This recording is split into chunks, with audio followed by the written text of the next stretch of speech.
At dahil malapit na ang Mother's Day, so topic tayo ng Mother's Day about astrology. So simulan natin yung pregnancy.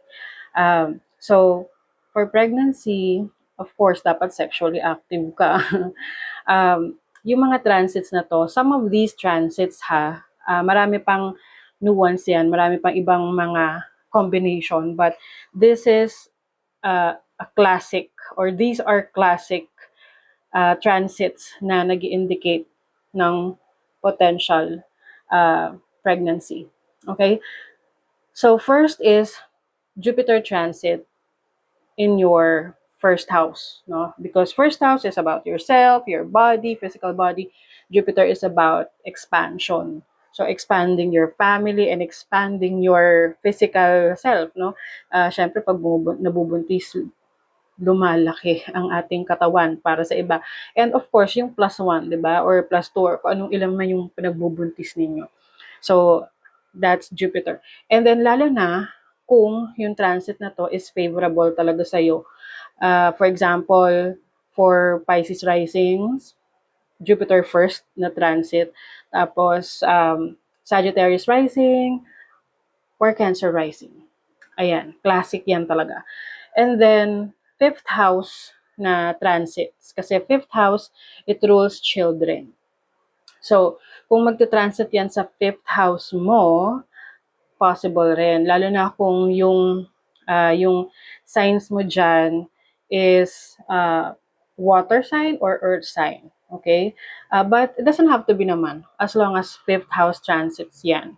Jupiter transiting your fifth house. And then, another thing, lunar return or anything, kasi actually lunar return naman is for pregnancy yan. Pregnancy for birth na siya. Like actual birth. Panganganak. I can attest to that because two of my children, pinanganak ko siya during my lunar return.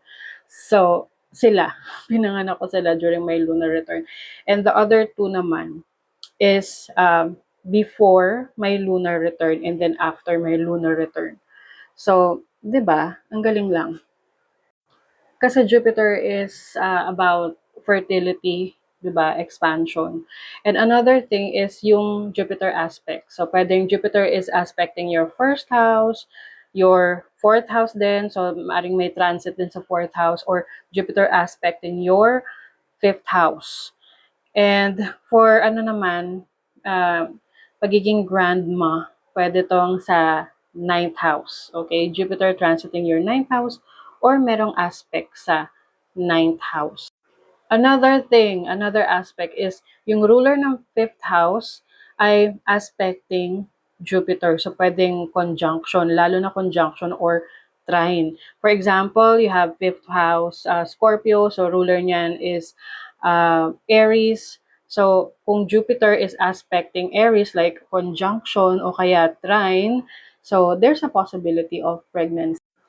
And for Saturn naman, pwede rin tong kasi Saturn is about responsibility and having a baby is a responsibility. So mga Saturn aspecting the fifth house, ruler of the fifth house, your first house, or ruler of the first house, na meron din siyang aspect sa Jupiter.